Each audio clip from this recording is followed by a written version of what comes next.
authors have nothing without readers, and I don't take that for granted. I write, as we'll probably discuss, very underrepresented topics that readers might not, naturally gravitate to. And so for an opportunity like this and to chat with you, and it's just, it's really great. So thank you so much. Hello, everyone, and welcome back to Deckled Edges. I'm your host, Camilla, and today I have for you a very, very special episode. We not only have our first interview episode on the podcast, but I have with me a very special guest, best-selling and award-winning historical fiction author, RUTA SEPETYS, author of novels such as Between Shades of Grey, which was adapted into a movie in 2019, super exciting, Salt to the Sea, I Must Betray You, Fountains of Silence, many more, but also most recently, the Bletchley Riddle, which is a new book for middle grade readers. So that is super exciting. It's really an honor to have you here with me today, Ruta. Thank you so much for joining me. Thank you, Camilla. Thank you for having me. It's just such a privilege to be here. Well, why don't we start with you giving a little introduction about yourself and your journey as an author and your work? Thank you. My journey to becoming a novelist was in no way traditional, I think. I wrote my first book when I was quite young in elementary school, and it was, let's say, a failed experiment. It was called The Adventures of Betsy. And let's just say that it met with some very negative reviews. And that experience, it stole my courage. I knew I wanted to write when I was 9 years old. But because of those bad reviews, I sort of changed gears and pursued different paths and pursued storytelling through music. And so for 22 years after college, I worked in the music business, helping songwriters and musicians and bands tell their stories through song. And it wasn't until one of those musicians turned the tables on me and said, "Hey, Ruta, what's your story?" that I really began writing in earnest, because my first answer, and I wonder for all of your listeners, if someone asks you, "What's your story?" How do you respond? The first thing out of my mouth was, "My story. I'm Lithuanian." And there was this really awkward silence. And the singer of the band said, okay, how long have you had that?" And I thought, no, Lithuanian's not an illness. Lithuania is a country. And we had this brief conversation about it. And he so wisely said, he said, "Ruta, with all due respect, not many of us understand what it means to be Lithuanian, what Lithuania as a country represents.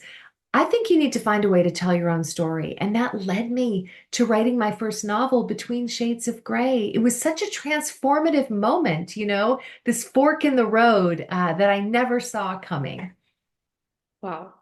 That's so impactful. It's great to see like someone taking a chance on you and that can completely change your idea of having courage in yourself and really discovering what it is your story is to share. And I can totally Yes, relate to that. because also, I think that as we're in school and in college, and there's a lot of roads that we can take. And what I didn't realize is that there's not only a lot of roads that we can take, but as we take roads, it takes many roads to reach a destination. And sometimes we get lost, we get turned around, the car breaks down, and then we get back on the road. And so I took many roads. I worked in video games. I worked on two Halo games and a bunch of Ratchet and Clank games, storytelling, but in a different medium. I worked in television, I worked in music. And so then all those roads now have led me here. And I'm so grateful for that. And do you know, I really believe some people ask, was that a waste of time, all those years that you spent in storytelling in another medium? No, it wasn't. It brought me here. And I think I'm a better writer because of it. I think it's just so versatile, Like I think definitely having that background in those different mediums. I mean, video games, songwriting, those are all such like integral ways of conveying something that people kind of overlook. So I can definitely see how that maybe brought you towards historical fiction because historically, I not no pun intended, but it is an extremely complex and compelling genre that you really need that background in storytelling to do well. So I can imagine the depth of research and creativity that you need. So it's so inspiring to hear all of these different roads that you took that led you to this genre. Is Thank there any you. like insight that you've discovered while working in the specific niche of writing that you would share to the listeners? Yes, and I'll start with the niche I discovered actually when I was still working with musicians and songwriters. I realized that when they put a piece of their own story into their work, their own passion, their own emotional truth, however it was represented, it made the work more successful. Those were the songs that became the anthems, that became hits, so to speak. And so I realized that that emotional truth has resonance. And so when I then transitioned to writing into novels, I quickly realized, wait a minute, it's so crucial. Yes, it's fiction, but let's go to the source. Let's go to the true witnesses and take elements of their emotional truth and put it into this fiction, and it makes it more authentic. So yeah, that's some of those things I learned that helped me with my niche of writing. And also, some people might realize that many of my books are, yes, they're historical, but they're not in the distant past. They're during time periods where we still have access to survivors, and that's because I want that true testimony. Who would you say is the most impactful person you've met while researching for your novels? I mean, I can imagine that you were saying you do research these more recent events where we have access to survivors and testimonies and interviews. And actually, recently, one of my family friends and neighbors, we found out through conversation that he's Latvian, and we were chatting about your writing, and it came up that his father happened to be deported for 10 years to one of the labor camps in Siberia. And it was just so impactful to see someone's hidden story that perhaps, they probably don't bring it up so often, but be shared as a result of one of your novels. So, and to be able to make that connection. So, I can imagine you've had so many of those experiences through research. So who would you say is your most impactful story that you've been able to uncover through that? It hits really close to home. It's my parents. My parents were survivors, they were refugees, they were freedom fighters. And growing up with parents who had overcome so much and taught me so much about resilience and that we can't choose our hardships, but we can choose how we face our hardships. That began absolutely everything. Everything started there. Both of my parents experienced very difficult childhoods. My father fled from Lithuania when he was a small boy because his father was on the execution list. He was a high-ranking military officer. And they fled. They spent 9 years in refugee camps before being able to come to the United States. My mother was the youngest of 11 children. Her father died before her second birthday, and his death plunged the family into poverty, into extreme, extreme poverty. And how my parents both became, these fighting spirits and successful human beings and successful parents. That really was the start. I believe now, looking back and reflecting on it all. They were the biggest inspirations. Wow. I can, sometimes it's the people that are closest to home that really have that great impact on you. I know I definitely feel the same way about, my parents, my grandparents. You really feel that influence and what they went through in their stories so often so captivating that it makes you feel like it motivates you to kind of share that with the world. So thank you for sharing that. Wow. Thank you. And I have so much admiration for you that at such a young age, you do have a reverence and an appreciation for your family. I don't know, to be honest, if I did. It was kind of difficult growing up with this name. that Americans pronounce RUTA SEPETYS. But it's difficult to say my name in English. It's RUTA SEPETYS, and you pronounced it so beautifully at the beginning. Thank you. But I go by RUTA SEPETYS. When people would see my name, still to this day, they say, "What are you?" And I say, "Oh, well, I'm Lithuanian." And then the conversation kind of ends, and I have to pick it up and take the ball and run with it. But when I was younger, I didn't necessarily have that awareness or reverence of, no, wait a minute, this means something. This means that, my family, they pursued strength through struggle and hope through hardship. And I'm so grateful that you have that awareness with your family around you.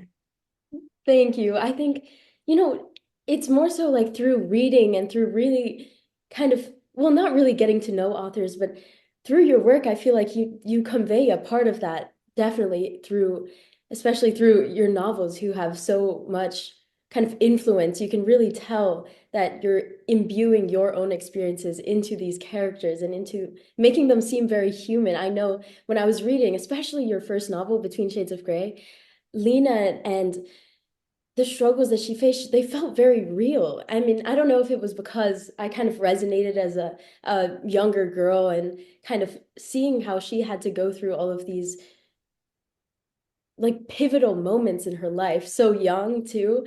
It was very impactful.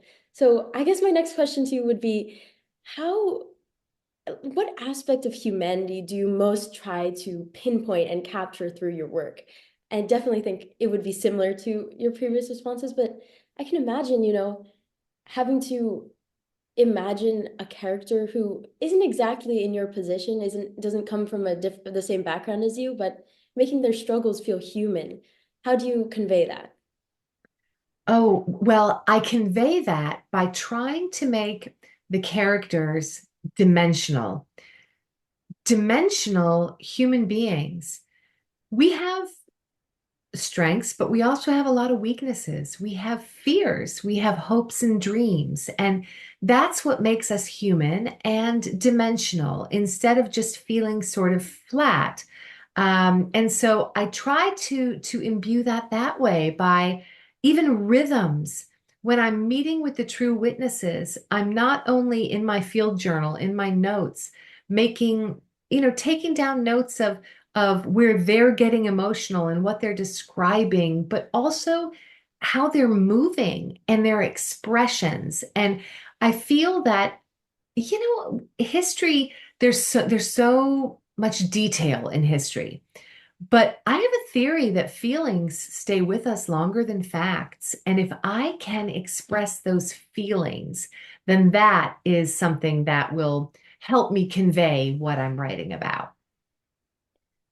Wow, that was that was such a great response because Thank you. as someone who I haven't really had much writing background, but I enjoy writing, but I definitely feel like that feeling aspect is what you can always really tell when an author cares and when an author is well versed and like was really involved in writing. I think you can always tell the difference between a drier text and someone who really steeped their writing, not just in fact upon fact, but really human emotion. And I think I really get that through your writing. And so it's so inspiring to see you talking about it like this. Um, Well, I want to also just comment that's not just me. That is you, all of your listeners. So often, we think that writing well is about the kind of instruction we've had, or where we've traveled, or these accolades, or what we've experienced. But I'm going to argue that, and I'm going to say that writing well is more about being able to express what is in our heart and is in our head. And so I'll tell your listeners that if you have felt deeply, if you felt something deeply, as we all have, that means you've lived deeply, and you have the tools to be a writer in some way, a storyteller in some way. There are lots of ways to tell a story. And I know writing seems like it could be this elusive thing that, the muse has to beckon and you have to work with this muse. But I contend that any and all of us if we are honest about what we're feeling, and try to express it as best we can, even if that's raw and sloppy and ugly and painful, that's going to connect with the reader. And I think it definitely does. I mean, in practice, it is certainly working very well. So, yeah, I that's such great advice because I know a lot of people who are aspiring writers and who really want to be able to learn how to tell a story. And I think, this idea that it's within us all. And I know one of your books is actually on that same topic, but it's more of a kind of guide to that. But Yeah. it's just so great to kind of get that advice out there. And yeah, I it really resonates. I think having being able to kind of look inwards within yourself. And it's not always easy because I'm writing about history and memory is a slippery slope, right? Some of us are desperate to remember and others are desperate to forget. And we have to respect all aspects of that.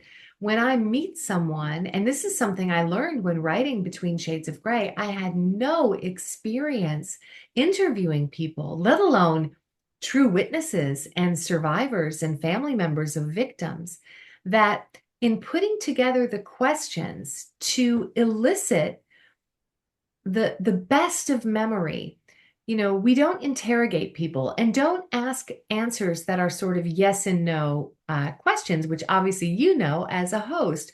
You don't do that. And what I do when I'm speaking with people to really get those responses that are rich, I try to ask sense memory questions. So, for example, with Between Shades of Grey, which takes place in a death camp in Siberia, and not just Siberia, in the Arctic at the North Pole. And when I sat down with people, instead of just asking, was it cold? How did you feel? Were you angry? Things like this, I said, it's the middle of the night. There's a knock on the door and you're arrested. You're an innocent human being. Take me there. And that kind of take me there, the the people that I was interviewing, they remembered and recalled things. Again, this memory, you open a door and it opens a window and you keep going through these portals. And then they were sharing all of a sudden what it sounded like, what it hurt, what it smelled like, what the feeling on their skin was. And all of that helps again with those dimensional details that I mentioned. Yeah. I think, yeah, the best way to write humans is to go right to the source, right? And to be around humans. And I think a lot of people, maybe, especially people who are kind of new to meeting with strangers and kind of interacting in that way, don't understand that when you're trying to capture humanity, you need to really relate to the experiences and not just the cold questions that I think a lot of people think about, especially kind of aspiring journalists, storytellers, all that kind of thing. So it's really so interesting to hear that. Um, Unfortunately, I can't ask you too many sensory questions, but maybe, and Yeah. definitely in the future about when talking to people who have gone through things like that. Yeah. Um, in that same vein, maybe could you walk us through what your researching process looks like and as Mhm. well and how that ties into your writing process in addition to Yeah. your course? Yes, of course. And I will say that they're very intertwined, my research and writing. But before I begin, my very first step is identifying what has come before me. That can be history texts, that can be um, primary sources, again, testimony, oral histories, things like this, memoirs. Sometimes I even, depending on the subject I'm writing about, I have access to journals and private diaries. And reading all of that first helps give me a footing that I think is very necessary, because my next step is pretty aggressive. I'm going to travel to the place where this happened, where the events occurred, boots on the ground, and I'm going to sit with those true witnesses. And before I do that, it's essential that I have a working knowledge of the history that I'm writing about because it would be really disrespectful for me to expect these people I'm meeting with to educate me and inform me. No, they lived this. So I need to have a working knowledge of that. So reading, and that's why I have to work on multiple projects at once, because if I just worked on one project at once, Camilla, it would take me 10 to 12 years to write a book. So I'm reading, then I travel and I connect with true witnesses. And depending on the project, my publishers in different countries can help connect me with people. Unlike other authors who can't post on social media about what they're working on, I do because it leads me to sources. And then I sit with the people. And after each interview, I build in an hour after each interview. First of all, for an emotional decompression, because some of the things we're talking about are very heavy, very emotional, not only for the person, but for me. I want to respect that. I want to be present with them. And to be present means you're also in that emotional moment. So then I carve out time afterward to take down my impressions. And so when I say the researching and writing is integrated, I will, in that hour after the interview, I often sketch dialogue and scenes. And after I will never forget this, even though this was like in 2005 and 6 that I was researching for Between Shades of Grey. I met with this incredible survivor, Irena Spakowskiana, who very much elements of her story infused and inspired this character of Lena Vilkas, the main character in Between Shades of Grey. And as she was talking to me, I was taking notes and noting where I was becoming emotional. And again, this was my debut novel, so I really didn't have a system down yet. But what I realized and what I was marking when I was taking notes was where I had what I call a heart hop, where I became emotional. And then in that hour afterward, I am transcribing that. How could I express this and and and really infuse it into the text, because I fear that if I research and then a year later go to write the book, I'm going to lose that sense of emotional immediacy. So Irena, for example, she was telling me, she said, Ruta, I was a 15-year-old girl. It was the dark of night. I was getting ready for bed when they came to arrest us, and and then we were arrested and sent us into these cattle cars. And she mentioned that, you know, she said, they took me in my nightgown. This was so disrespectful. It made no sense. And they took me in my nightgown became the very opening line of Between Shades of Grey. And it's a way that when I do the research in this immersive manner, I'm not only sharing a story, but I am sharing the testimony of Irena. So, for example, when she opened the book and the first line is, they took me in my nightgown. Hopefully, she sees, oh my gosh, Ruta, she heard me, she saw me. Like, even though the character is Lena and there's different elements. So, all of that research comes together. And then the people that I work with, if they are willing and able, if they speak and read English, um, to be research partners, then they read the drafts alongside of me with the Fountains of Silence and I Must Betray You, even with Salt to the Sea. The research partners, they were reading drafts beside me. So it's a lovely process of collaboration, which I did use in the music business. And I understand that writing for many can seem like a very solitary endeavor, but it doesn't have to be. And for me, it's really a team sport. There's so many people working, and the research is a team sport, and I research and write at the same time. I apologize for the long answer, but I hope you can tell I'm so passionate about this. No, I mean, the more you talk, the better. This is great, to be honest. But yeah, it really is so collaborative, and I love hearing that because, you know, a lot of times you kind of, especially when you're younger, I feel like I'm kind of experiencing that right now, where sometimes you can feel very solitary in kind of trying to figure out the path forward is and what the journey is. But people skills are so important because life is collaboration, we have empathy. And what you were saying, you were able to, you wanted to document desperately in those interviews, those heart hops, those really like those times where you were able to tangibly feel that empathy. And that really speaks to me because life is collaboration, life is humans connecting with humans. It's why we have empathy. So that was really interesting to hear about in the process. And I loved hearing about that. So thank you so much. um, I would say because you were talking about Between Shades of Grey and you were talking about this wonderful testimony um that you received and how you incorporate that. But it was your debut novel and you were saying you didn't really have a pattern yet.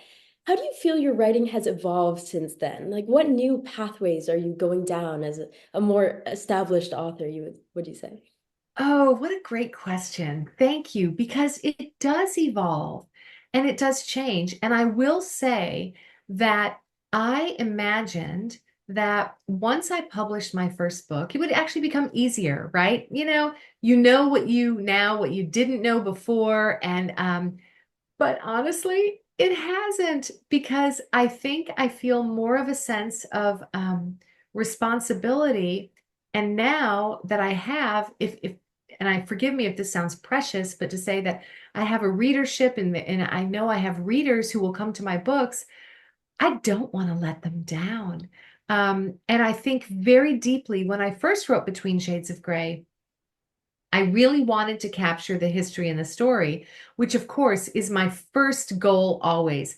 And in my research, I often come upon so many things that would make, ooh, this is going to make a really salacious story. This is a juicy detail.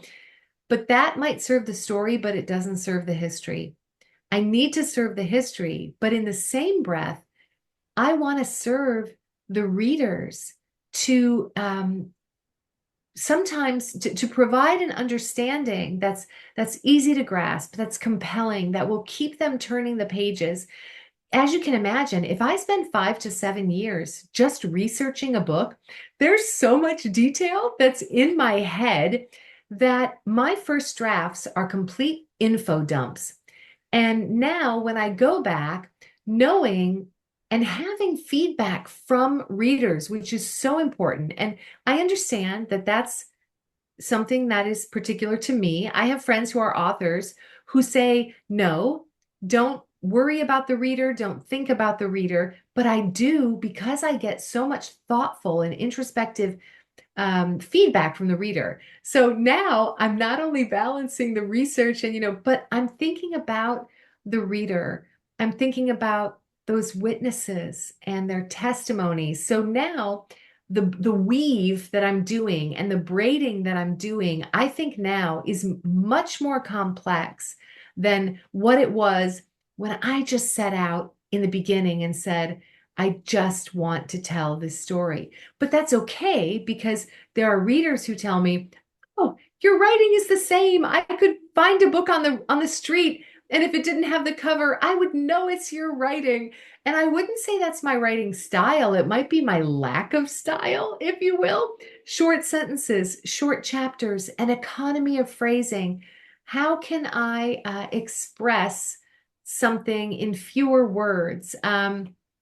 So all of that goes into play. And let's also talk about publisher expectations because there is a business to writing because I am what's known as traditionally published. And when I began, self-publishing really at that point wasn't a viable option, but now it's not only viable, it's a fantastic option. You can self-publish, but I'm traditionally published, which means I have a publishing house who publishes my work. I have an agent. I have a team of publicists and marketing reps and brand managers and all of these people.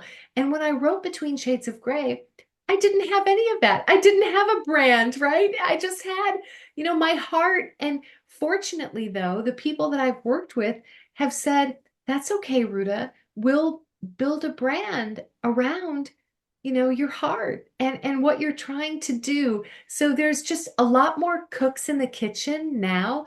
But again, because I'm a collaborator and I believe it's a team sport, I really couldn't see it any other way. But one of the other things that is quite different is when I was writing my debut novel, I knew that I wanted to write for young readers because I remember the impact that stories had on me as a young reader, tremendous impact. And so I knew I wanted to write for young readers. What happened is that, yes, young readers found my books, but then they shared them with teachers, parents, grandparents. And so now I have what's known as a crossover audience. So what's different now also is that my publisher is saying, great, you're going to write about this topic and make sure that you deliver a book that's enjoyed from readers who are in sixth grade up to people who are in their 80s. Camilla, think about that. Like, really? You're going to be 12 or 85 and the book has to appeal to everybody. That's kind of a challenge there. So I didn't have that in the beginning and now I have that. And I feel very fortunate that I do have that. But Yeah, it's totally a different level of expectation. I could totally imagine.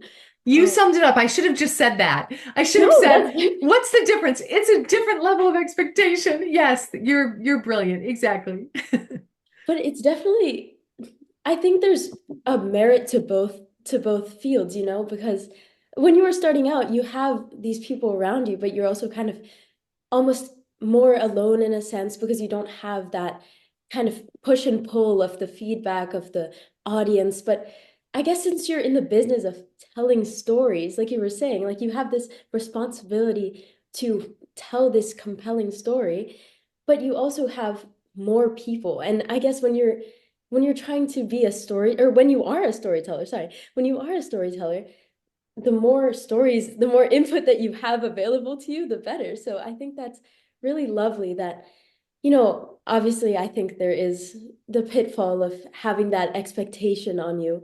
But at the same time, you've just been able to handle it with such grace and imbue it with such, with Thank such you. emotion. Thank you. No, and when you said trying to be a storyteller. No, wait, you are a storyteller. No, I am still trying to be a storyteller. And I love that aspect of it because, oh my goodness, please, stop me if I ever say, well, I'm a storyteller. There is so much to learn, and I still have so much growth potential. It doesn't matter if you're a New York Times bestseller or whatever those titles on your books say. There's always room to grow, and that excites me, right? That I'm still trying to be a storyteller to the point where if I'm on an airplane and someone, we're sitting on the runway and someone's like, "Oh, what do you do?" I have this moment where I say, um, well, I'm a writer. And they're like, "Oh, what do you write?" Books. And I realize that I'm struggling to express what I do because I'm still trying to be a storyteller, to your point. Yeah, I think it's this great intersection of self-definition, but also really there's something so great about being in, I think, in writing, but it also applies to many things. I think even surgery, even teaching, all of these different things that, you're always learning. And that's the beauty. I think that's the most, to me, that's my favorite kind of job to speak to people about because when you're in this always learning growth mindset, it just sets the stage for such incredible things to happen. And I think that's definitely what's happening with you. Every novel, you can definitely, I just feel this intense empathy that runs through it and just your desire to grow and to always be learning about people and stories. That's so resonant, it's very resonant. Oh, thank you. And honestly, my desire is really is twofold. So I want people to discover these underrepresented parts of history. And then through reading my books, let's remember they're fiction. I want readers then to be inspired to say, wait a minute, let me go look this up myself. Let me Google this. Let me research this. And one of the things that we're coming to now that I have put out, I have 8 books or seven or 8 books, 7 I think that are published and one's on the way. This challenge of okay, I'm a young adult author, and my publisher and agent are hoping to expand my readership. How do they do that? And there are some strategies now that are coming into play that are like, well, wait a minute. If one of my books is in the adult section of the bookstore, let's say I publish something for adults and something that might be, I call them heavy historicals. Like my heavy historicals, they're for the young people, right? They're for the young readers, the students but if I publish something that's a bit lighter for adults, could that lead them to this bit of hidden history? So also it's a challenge managing, the business expectation and industry and publisher. Your publisher always wants to help you grow. So whereas when I think of growth, I'm thinking of myself, how can I grow as a writer, as a more compassionate human, to deepen my understanding of the human experience and express it in books for young people. The publisher's thinking, how can we find a bigger audience for you and then bring them to these heavy historicals? Yeah. I think that's something that people don't consider as well, that the business aspect must be woven into these like emotional considerations. And whether it's a good thing or a bad thing, I think it falls more into a gray area, but be it as it may, there are these um it is a consideration that you have to take into account. But I think that that's something I noticed when you say as if you've kind of grown into it as you get a bigger audience, but even in your first book, In Between Shades of Grey, I keep bringing it up because it was the first one I read, but I Yes. remember I told my dad. Well, my dad had heard about it because we were familiar with you, Right. but after reading it, I told him, I think you would really enjoy this. And my dad, I think I'm more of the reader of the family, but my dad is known to pick up a book or two, but he hadn't in a while. But all of a sudden, he reads this book and he tells me, Camilla, and he's 58 and I'm 17. And there's a big, like, almost mindset discrepancy there because you have a avid reader, Yes. but you also have an adult male who isn't too familiar with books, and all of a sudden he's telling me, wow, this is really interesting and this is so wonderful. And then I just see and all of a sudden we get an order for all of your books, and he's reading, he's flying through them as fast as I am.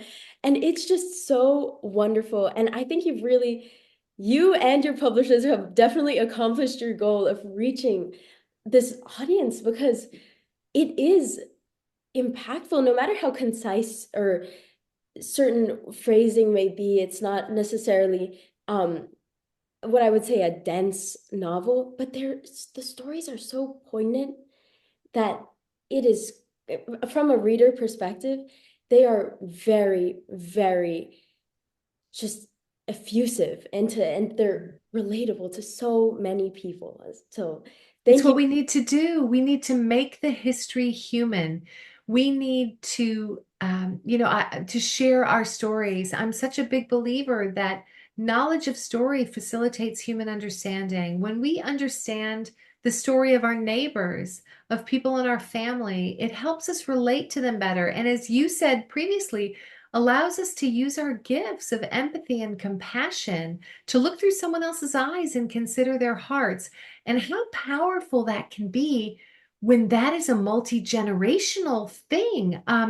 In the Czech Republic, I'm very fortunate to be published in 60 countries, and that is not my achievement. That's the achievement of my translators and my publishers. They're heroes.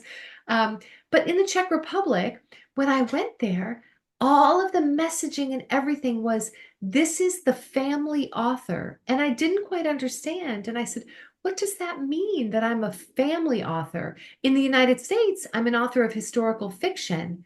And they said, Ruta, here in the Czech Republic, you're an author that kids, parents, and grandparents, they all read. It's this intergenerational read.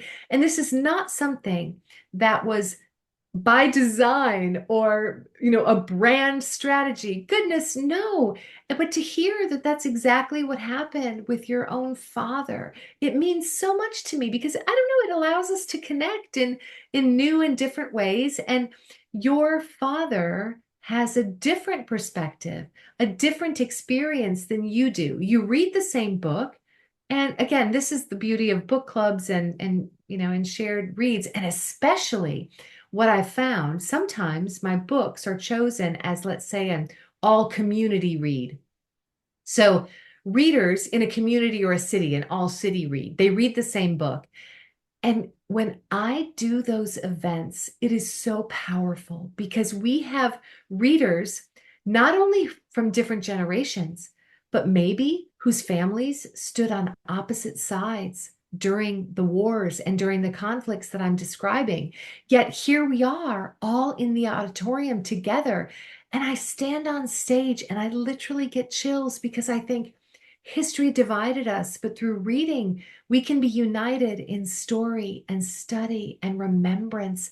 And how much more powerful is that when we're doing that with people of all ages and all perspectives? And so it's just such a gift and such an unexpected gift. When I was working in the music business, bailing rock stars out of jail, if someone would have said to me, fast forward, RUTA SEPETYS, and you're not going to be doing this. You're going to be helping, yes, share stories, but in your own words and from your own heart. I don't think I would have believed them. I really don't. Yeah. It's funny how that works. There's Yeah. such a lattice of overlapping and completely different perspectives. And sometimes all you need is a conduit. And I'm so glad that you're able to have this experience as an author. It must be so incredible to be able to be that conduit for people, to be that unifying factor for these different stories and perspectives.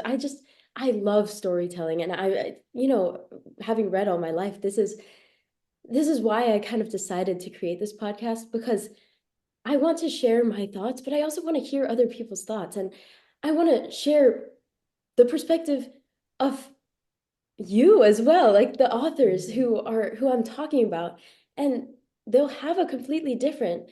You'll be able to provide such unique insight, and that's so valuable, especially to someone like me who I'm starstruck, and I'm just Mhm. so happy that you're able to really empathize and have be so welcoming and open. And I really resonate with that. Thank you so much.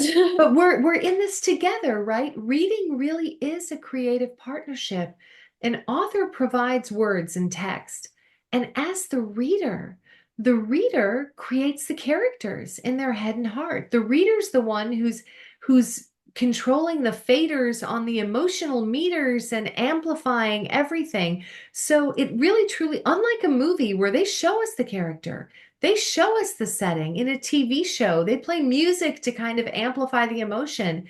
In a book, it's up to the author and the reader. And then what you're doing is you are taking that creative partnership and giving voice to that through this podcast. It's and I do have to say, Deckled Edges, it's so fitting because do you know the very first edition of Between Shades of Grey that they published?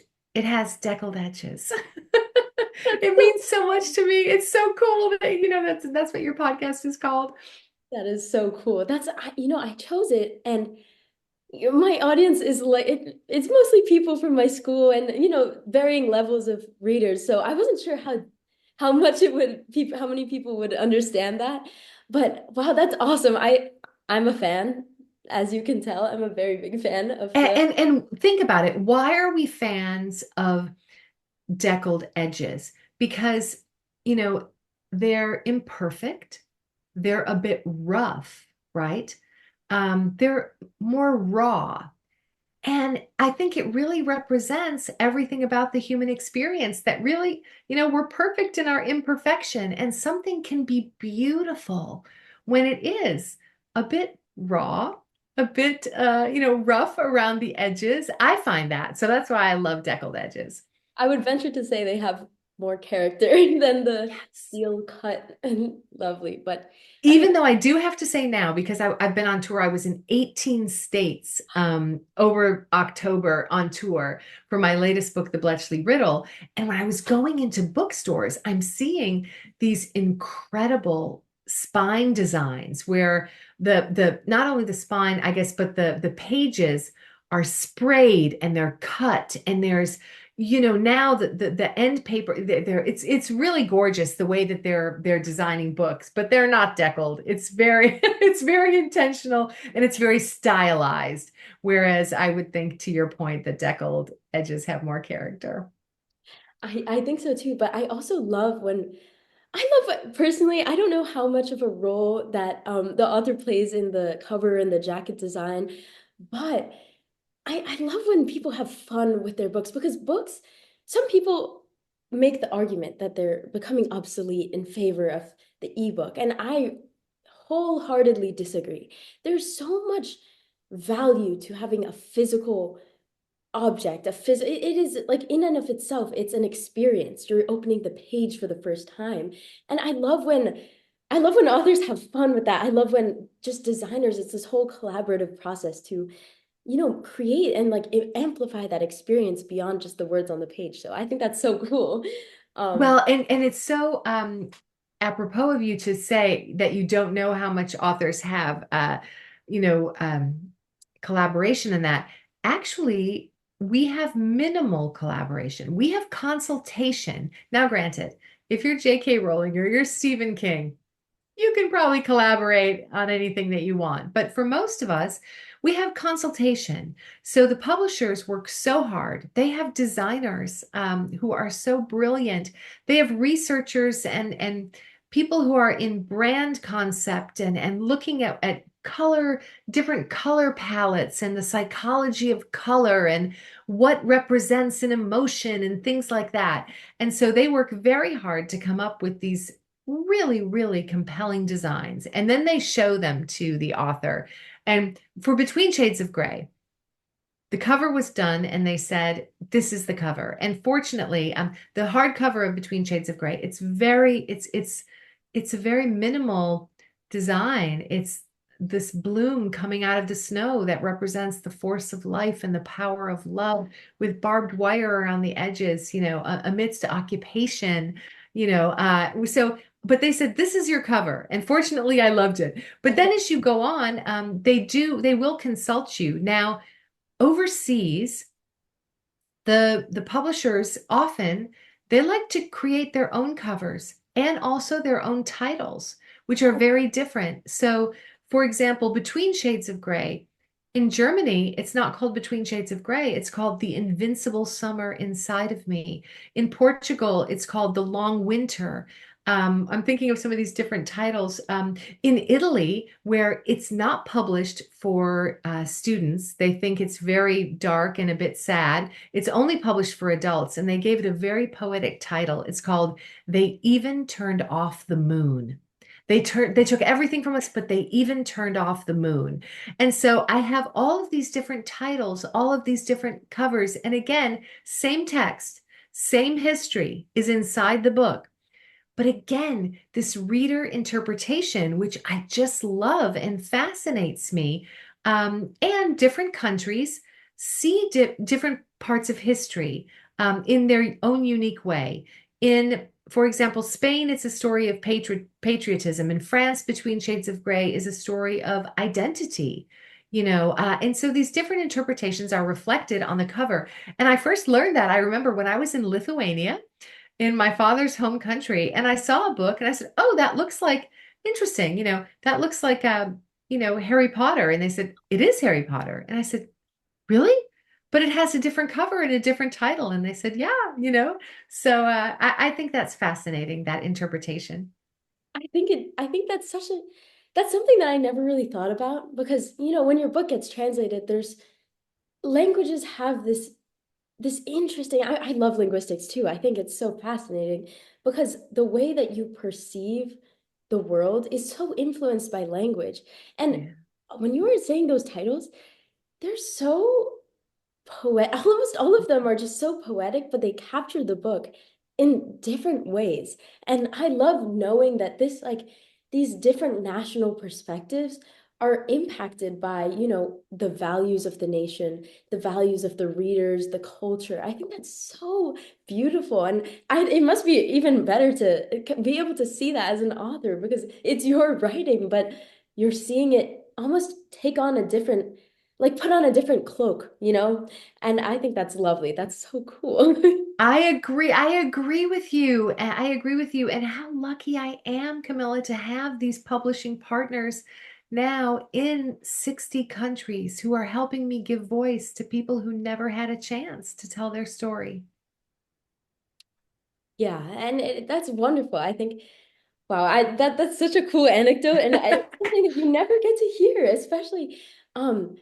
So that's such a valuable thing about being able to really connect with an author. That's so cool. Who would you say is, I know it must be hard to choose because they're so different, but Yeah. what would you say was your favorite character to ever write? And what made them stand out? Oh, it's so difficult, but I will, and I know we've been talking a lot about Between Shades of Grey, but and I will say, and I hope this isn't a cop out, but I actually have a different favorite for every single novel. Um, one of my favorite characters to write is from my book Salt to the Sea, The Shoe Poet. The Shoe Poet, and this is also something we're going to get back to rhythmic characters um, and the impact that my experience in the music business has on my writing. Working in music taught me the power of melody and rhythm.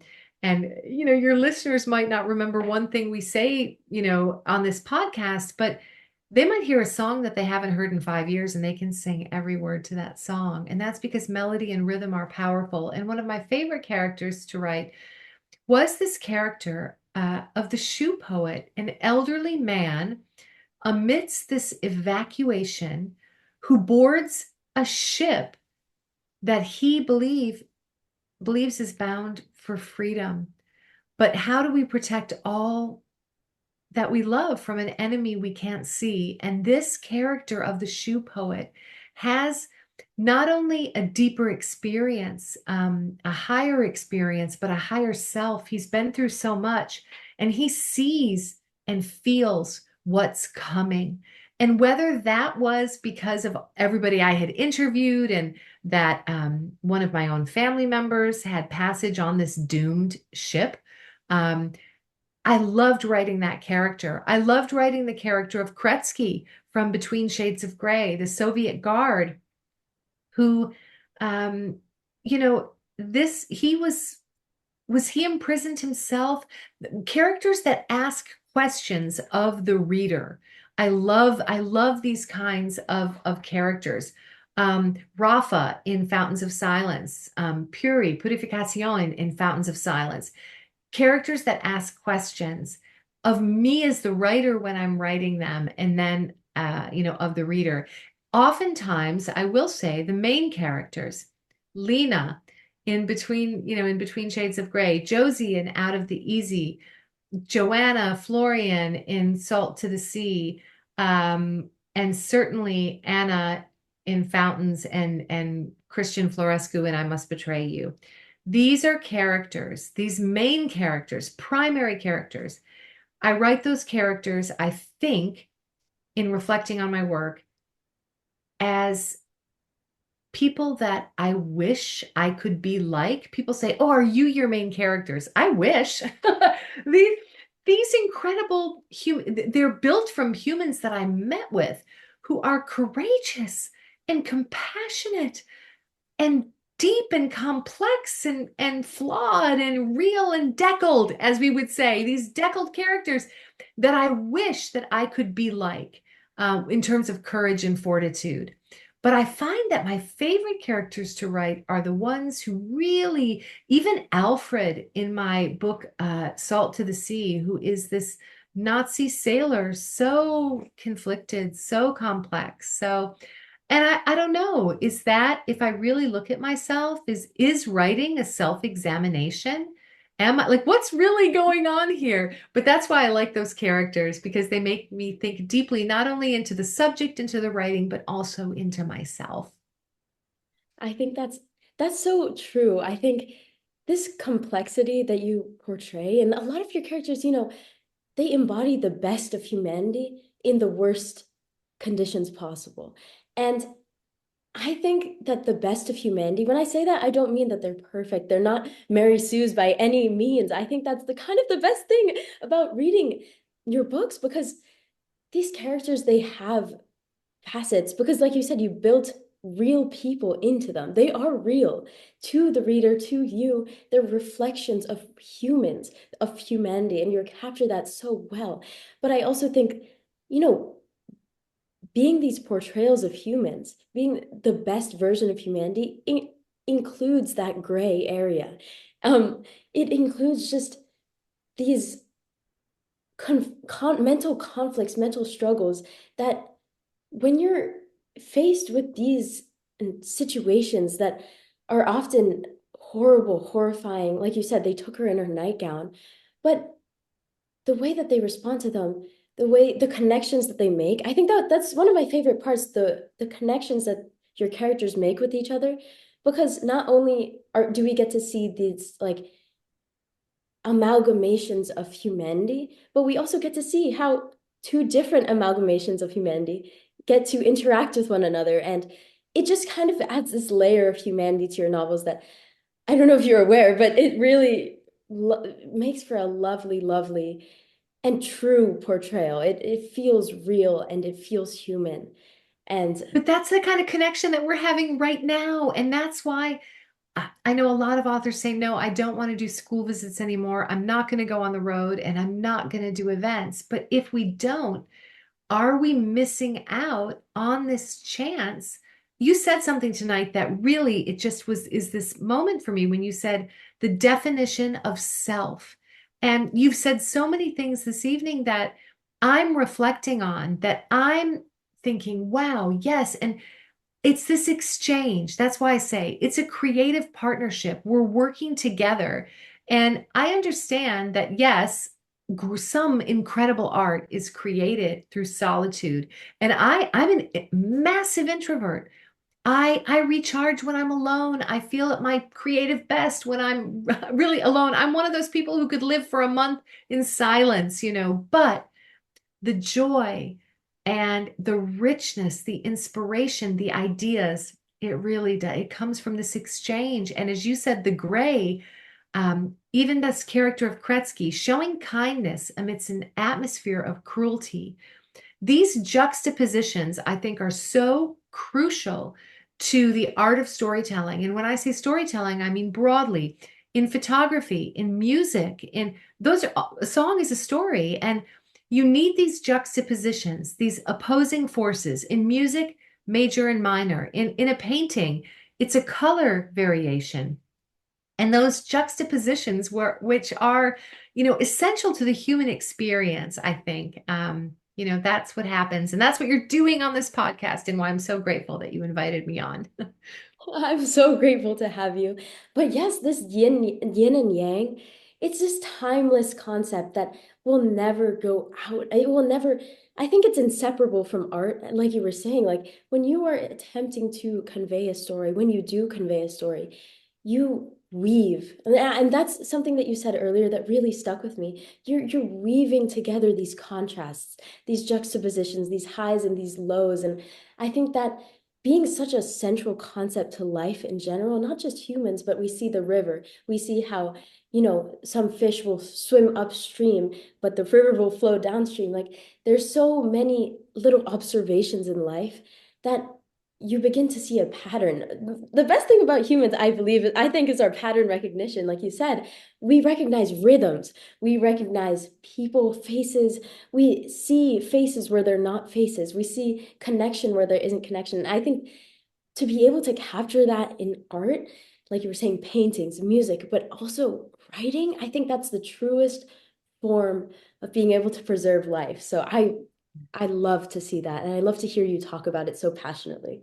Oh, thank you. To have a almost a complex to say name. I have quite the long name, I would say, and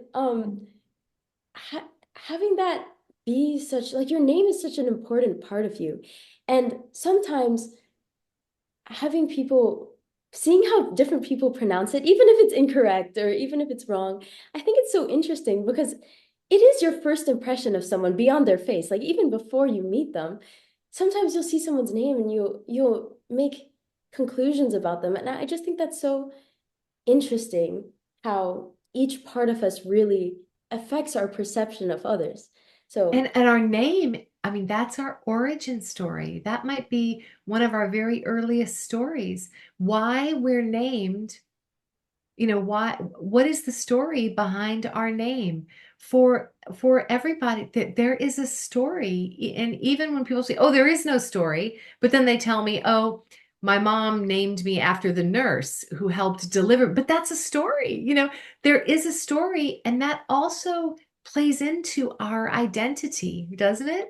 It does. It really does. I mean, one of my favorite quotes is by Dostoevsky, and he said, "But for who could live and not have a story to tell?" And everyone does have a story.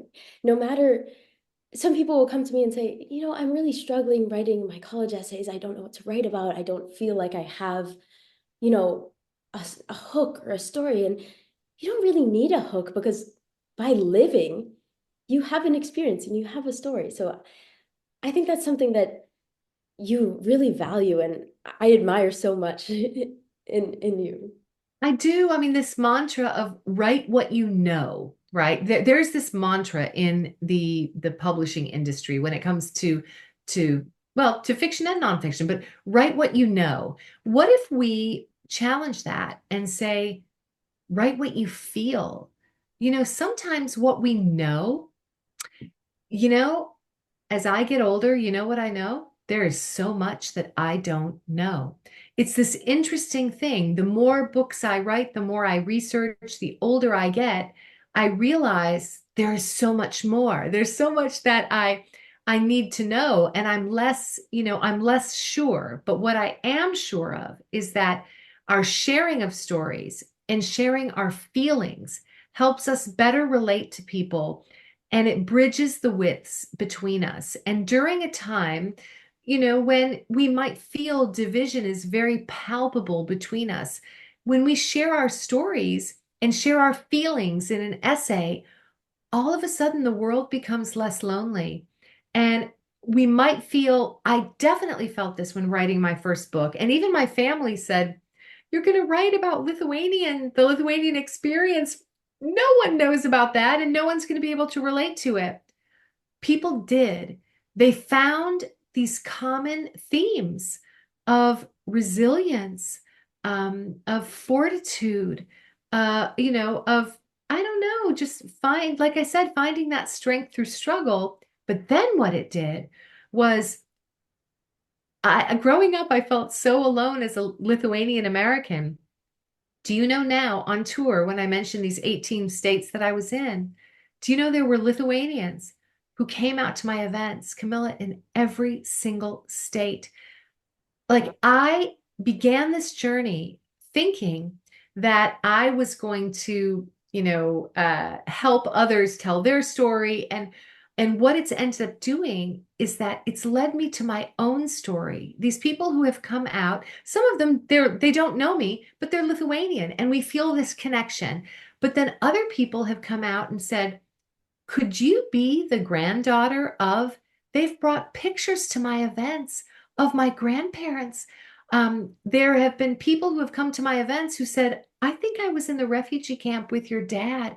They've shown me photographs. So there are these elusive connections, but if we don't share our story, we might never find those points of connection. And they're out there. So I hope everyone will consider, sharing their story and finding ways to communicate with others. Yeah, that's the big takeaway, I think, from this conversation that, you know, there's such value to stories. And sometimes all you need is to shout into the void and it'll come back to you. I think that's a funny way of how the world works. So thank you so much for coming on this podcast. Thank you so much for sharing and having this conversation with me. It was truly one of the best conversations I've had in a long time. Thank you so much, Miss Sepetys. Thank you so much. I feel the same. Thank you so much, and thanks to all of your listeners, and however people are finding books. Whether it's historical fiction or fantasy or nonfiction or romance or poetry or just reading. Boy, I mean, reading joins us together, as a human community. So pick up a book, read something. There you have it, folks. Please read something. Join us in our adventure to gain new perspectives, more empathy, and to feel more human together. Thank you so much for listening, everyone. And thank you so much again, Ms. Sepetys, for coming on the podcast. It was a pleasure. The pleasure was mine. Thank you, Camilla. Thank you so much. Okay, Have a lovely bye. night. Bye.